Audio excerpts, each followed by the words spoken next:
नमो नमो दर्शकों, कैसे हैं आप सब। बहुत बहुत स्वागत है आपका आपके अपने YouTube चैनल रीति रिवाज विजेता में। दर्शकों, आज का जो वीडियो है उसमें मैं आपको बताने वाली हूँ एकादशी व्रत के उद्यापन के बारे में। जैसा कि आप सभी जानते हैं, जो वर्ष में एकादशी का जो व्रत आता है वह एकादशियाँ होती तो 24 हैं, लेकिन जब अधिक मास होता है तो उसमें 2 एकादशी और होती है, जिससे कि 26 एकादशियाँ हो जाती हैं। तो उसका कोई भी व्रत जब हम करते हैं तो उसका वह तब तक संपूर्ण नहीं होता जब तक उसका उद्यापन ना हो जाए।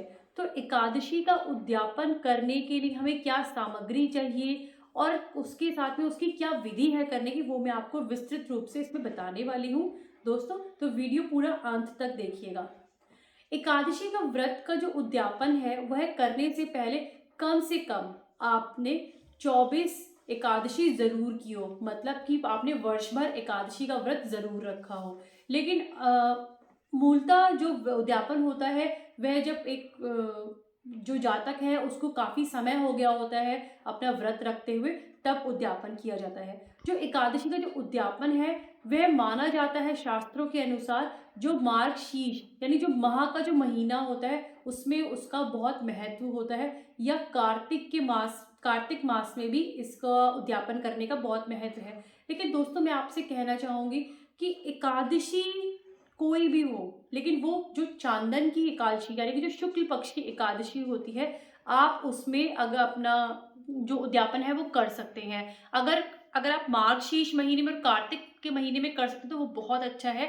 लेकिन अगर कोई ऐसी संभावना बैठती है कि आप किसी और उन महीने में नहीं कर पाते, तो लेकिन आप शुक्ल पक्ष की एकादशी में उद्यापन जरूर करें। अब मैं आपको सामग्री के बारे में बताती हूँ। इसमें दोस्तों, आपको जो एकादशी का जो व्रत करते हैं उसमें आपको 27 पंडितों को यानी 27 ब्राह्मणों को जिमाना होता है और एक जोड़े को। उन 27 पंडितों में से 26 ब्राह्मण अकेले होंगे और एक जो पंडित है वो पंडिताइन के साथ में जोड़ा जिमाया जाता है। लेकिन अगर आप यथाशक्ति आपका जो आप मतलब सामर्थ्य है, तो आप पूरे 27 पंडित और 27 ही पंडिताइन, उनको भी जोड़े सर भी जमा सकते हैं। वो आपकी सामर्थ्य पर डिपेंड करता है। जो आपको सामान इसमें लेके आना है वो मैं आपको बताती हूँ। इसमें जैसे 27 ब्राह्मण हैं जो पंडित हैं, उनके लिए आपको 27 उनके कपड़े, जो भी आप वस्त्र उनके लेके आएंगे, आप कुर्ता पजामा लेके आ सकते हैं या धोती कुर्ता लेके आ सकते हैं, एक अंगोछा उनका, और उसमें चप्पल, जनेऊ और एकादशी व्रत की पुस्तक, एक माला जो 108 मणकों की जो माला फेरने वाली होती है वो माला, और एक कोथली जो उस माला को रखने वाली जो कोथली होती है वो, और उसके साथ में आप उसमें छाता, पंखा, ये सारी चीज़ें उसमें सम्मिलित होती है। और एक होता है स्टील का लोटा। ये सारी चीज़ें दोस्तों दी जाती हैं। आप ये सारी चीज़ें एकत्रित किए, और इसमें एक आसन भी होता है जो मैं आपको बताना भूल गई थी, एक आसन। तो ये सारी चीज़ें आपने पहले एकत्रित कर लेनी है। जो पंडितायन जी हैं उनके लिए आप इसमें जैसे जनेऊ तो नहीं होगा, आप वस्त्र में उनके लिए साड़ी या सूट रख सकते हैं।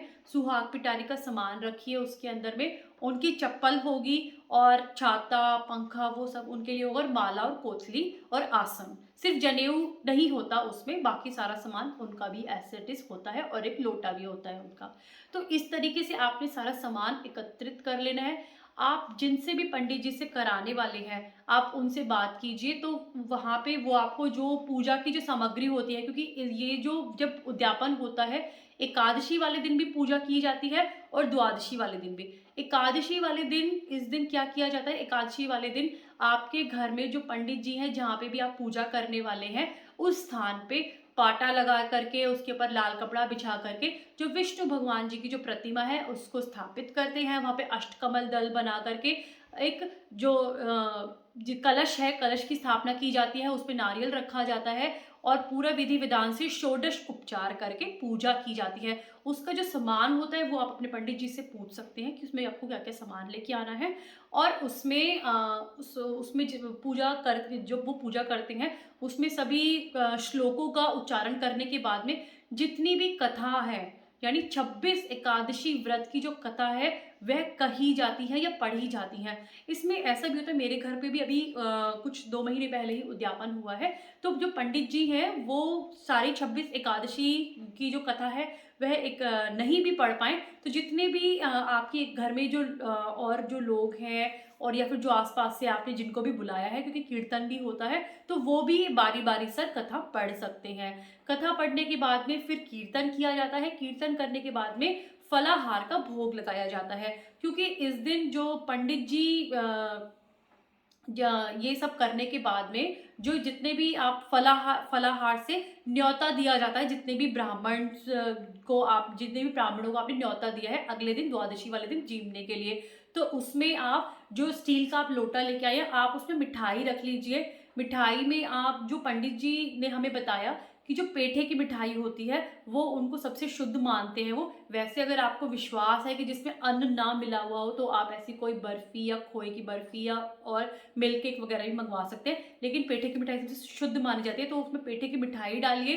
फ्रूट लेके आइए आप, उसमें फ्रूट्स पूरा फलाहार दिया जाता है, क्योंकि वो जो ब्राह्मण जन होते हैं उनका उस दिन व्रत होता है, वो एकादशी का व्रत रखे होते हैं, तो आप फ्रूट्स लेके आइए। और जो कुट्टू की या सिंघाड़े के आटे की पकौड़ियाँ होती हैं, तो वो ये सब बंदोबस्त अगर आपका पूरा अरेंजमेंट आप अपने घर में कर सकते हैं, तो आप ये सारा सामान अपने घर में ही उनको बुला के जिमा सकते हैं। और दक्षिणा दी जाती है, जितने भी पंडित जी हैं और वो एक जो पंडित पंडिताइन का जोड़ा, उनको दक्षिणा दी है। दक्षिणा में वो आप अपने पंडित जी से ही पूछ लीजिए तो ज़्यादा अच्छा रहता है, जिसमें मतलब कलेश ना रहे कि उनको भी मन ना लगे कि कम या ज़्यादा है, तो वो जैसे भी बता दें 200 250 जो भी आपकी बाकी श्रद्धा है उस हिसाब से आप उनको दक्षिणा दे सकते हैं। तो ऐसे उनको एकादशी वाले दिन जिमाया जाता है।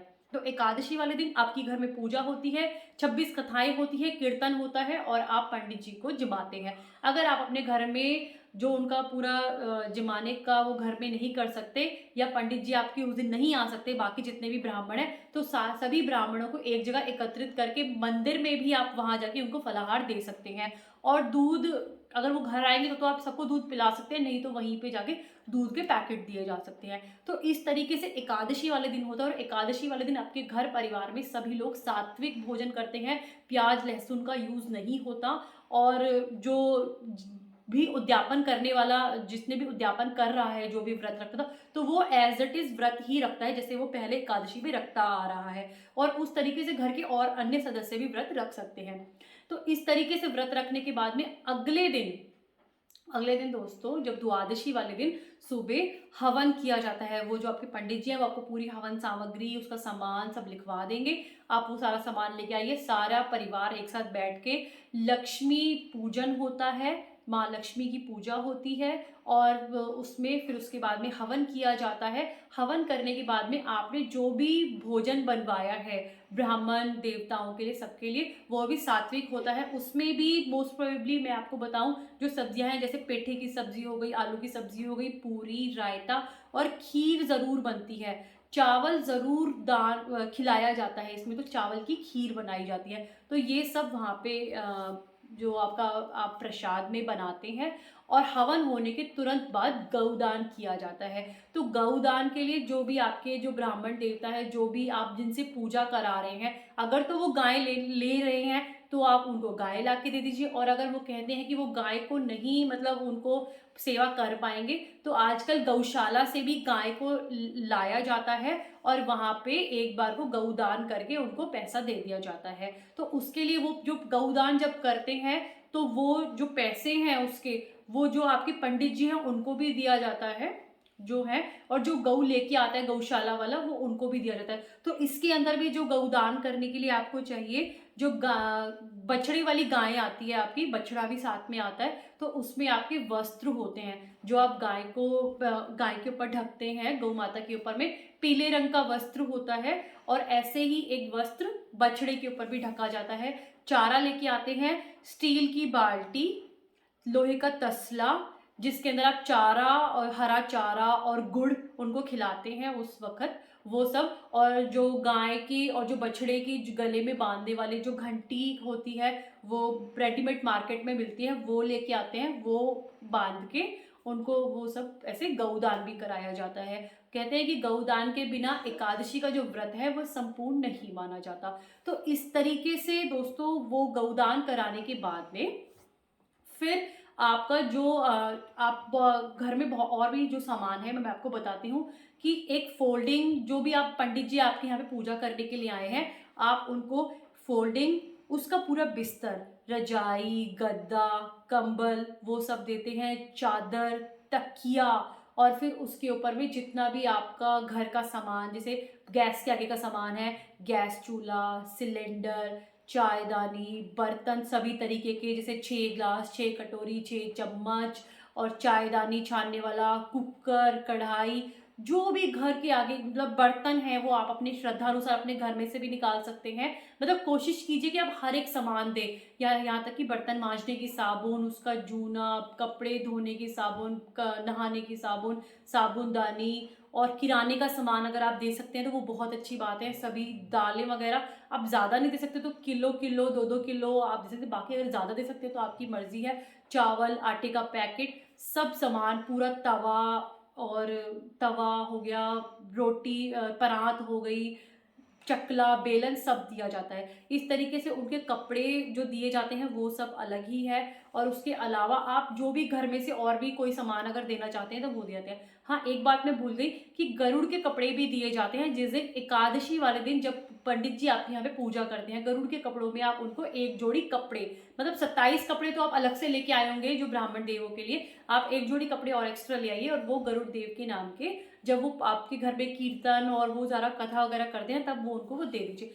तो इस तरीके से पूरा जो विधि विधान रहता है इसका उज्जमन करने का। उसके बाद में जो भी आपके यहाँ पे प्रसाद बना है उसमें फिर आपके घर में देवी देवताओं की, सबसे पहले पितरों की थाली निकलती है, देवी देवताओं की थाली निकलती है, और उसके बाद में फिर सभी ब्राह्मणों को एक ही जगह बिठा दिया जाता है, उनको सबको भोजन कराया जाता है, और उसके बाद में वहीं बैठे बैठे ही उनके हाथ धुलवा के, और जो भी सामान आप लेके आए थे, जो मैंने आपको इनिशियली स्टार्टिंग में बताया था कि आप 27 सारी चीज़ें लेके आएंगे, उनके आप पैकेट बना लीजिए और वो उनको सबको देते जाइए और दक्षिणा देते जाइए। तो इस तरीके से ही ये पूरा जो एकादशी उद्यापन है वो संपन्न किया जाता है।